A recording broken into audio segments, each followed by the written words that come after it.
Okay everybody, welcome to this video. In this video we're going to talk about protecting yourself from scams. So why are we presenting this session? Might sound like a daft question, but I think it's important that we cover it. Why? Scams are increasing and becoming more sophisticated, particularly with the invention of things like artificial intelligence or AI. Being forewarned is forearmed, of course. We want you to recognize common scams and fraud and fraudulent behavior. Also want you to know where to go for help. And finally, I think the delicious irony of arrogance is that no one is safe. Don't be a victim, and certainly don't be someone who says, oh, it couldn't possibly happen to me. I never click links. It can happen to anybody. So we all need to be vigilant. Of course, there's always the bury your head in the sand technique, which is you can't fall for scams or phishing things if you don't know how to check your email. But as people get more access to the internet, as people become more computer literate, then we need to be vigilant when it comes to scams and phishing and all of the other things that are out there where people are trying to rip you off. One thing to say is that the banks need to up their game as well. In some of the experiences that I've had with and worked with other people that have gone through scams or have been scammed themselves, the banks will never find an error in your favor. Do not assume that you are protected. The banks will never have your interests at heart. So, great, James, you've told us, let's be aware of scams. What are they? What is a scam? Well, let's go through and talk about it now.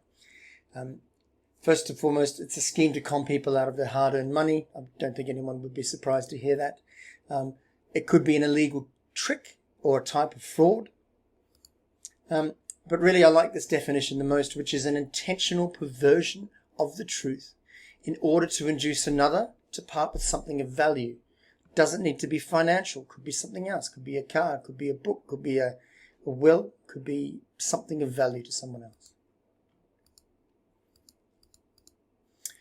It's important to call out that it's not just a financial impact. People don't just lose money when it comes to scams.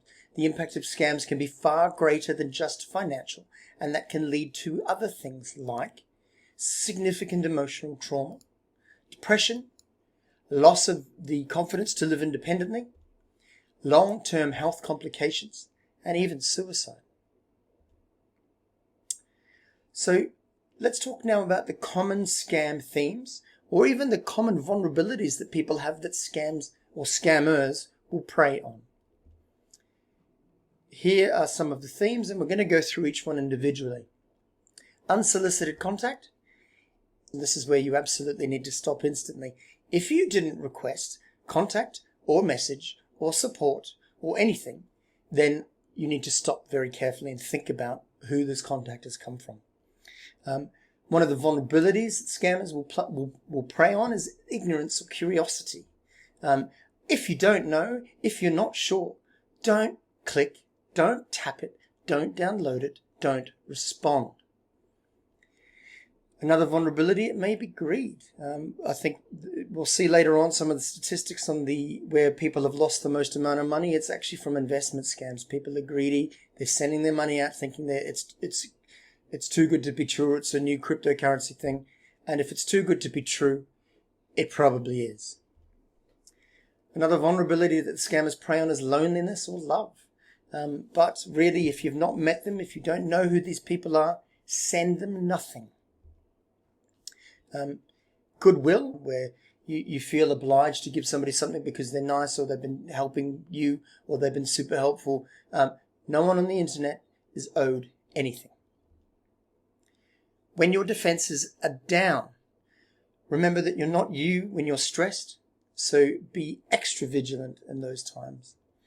Finally, the last common theme that comes up in scams or scamming is they will try and instill a sense of panic or urgency for you to respond and to do something quickly. But really, there's no situation that ever requires you to send money instantly or urgently. There's always a way to negotiate. There's always a way to take time and to talk about it, particularly if you're dealing with an organization. We'll talk a little bit about the methodology on how to help when it comes to scams in a little bit, but for now, let's continue. So we're going to go into a deeper dive now into the psychology of why scams work.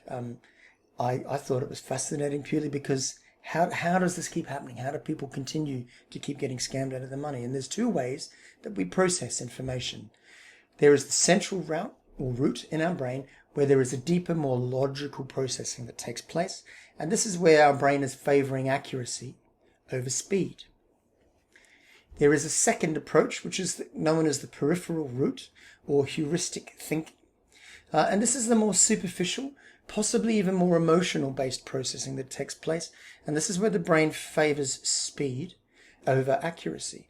Now, both of these types of processing are important. The first is the central route. It's important when making logical, careful, balanced decisions. Consider where you're balancing the characteristics of a brand new car.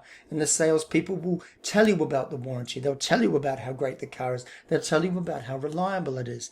And this is where you're using the central route of your brain and you're favoring accuracy over speed. The peripheral route is very important, though, when there's things like danger. It helps with the, oh goodness, I've seen this situation before, or the gut feel, it just feels off to me. And this is where the brain is favoring speed over accuracy because you need to respond quickly and get out of harm's way. For example, in the picture where there's a piano hanging in midair, you know that that's danger. So the more scams that look like the real thing, the more likely you are to use your peripheral route, aka the heuristic thinking, and the less likely you are to scrutinize the approach. So scams succeed because they look like the real thing and catch you off guard when you're least expecting it. They take advantage of new technology, new products or services, and major events to create believable stories that will convince you to give them your money or your personal information, or as we've seen in the definition before, something of value. Ultimately, anybody has the capacity to be scammed. I'm going to repeat that. Ultimately, anybody has the capacity to be scammed. So don't be fooled into thinking, wouldn't happen to me, I'm careful, I'm vigilant, I never click links. Anybody has the capacity to be scammed. So, from a statistical perspective, surely it's getting better, right? We're educating people. People know about what's going on. Oh, I've heard about this scam. I'm not going to click those links. Well, if we take just the statistics from ScamWatch, you can see that the amount of money lost over time for 2023 actually reduced. Yet, the number of scams reported over year is going up. So you can infer there that people are getting more educated, but the scams are getting more prolific. However, if we go and have a look at the ACCC, and this was in April of 2023, the latest targeting scams report has revealed Australians have lost a record 3.1 billion to scams in 2022 alone. This is as governments, law enforcement and private sector look to improve collaborative efforts to support the community. But this is an 80% increase in the total losses recorded in 2021. So if we just take the statistics from the ScamWatch, you can see that there's a vastly different statistic compiled from not only ScamWatch, but Report Cyber, the Australian Financial Crimes Exchange, or the AFCX, ID Care, and other government agencies. So we really need to be careful of where we're getting our statistics from. And to be honest, I think it's impossible to tell. It's really hard to put a number to what's going on, other than the fact that the scammers are getting better technology and they're increasing year on year. So most victims don't report scams. Surveys have found that reporting levels as low as 5%. Why? People are ashamed. They're embarrassed. They click on something, they shouldn't have done it, they feel stupid. They're not going to tell people about that. That's the last thing people feel like doing. So they hide it. They pretend it didn't happen. It may be from fear of looking stupid, fear of being told off, fear of losing money and having to tell their partner, significant other, whoever. It could be apathy. It could be, oh, it was only $2, $10. It serves me right. Oh, how silly I was. I won't do it again. I've learnt my lesson. So, based on the research that we've done, here is the simplest prevention methodology that we could try and come up with. Let's move on. Number one is to stop.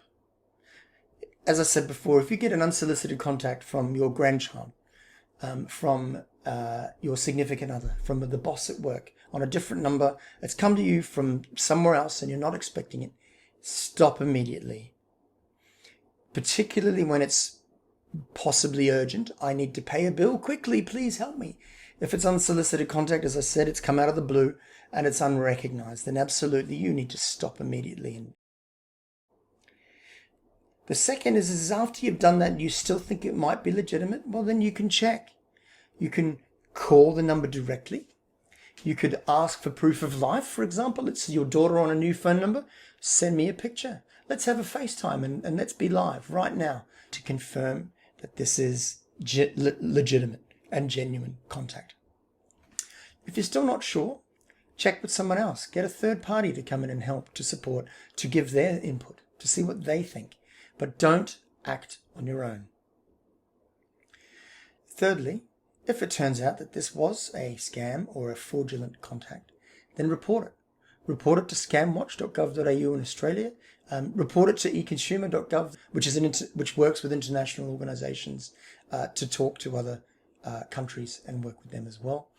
And importantly, report it to the organisation, the bank, the company, just so that they're aware and that they can capture the statistics and they can try and prevent it next time.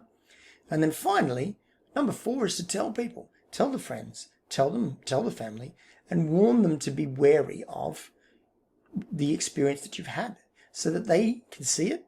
And if they go through something similar, they know themselves to stop, to check, to report, and to tell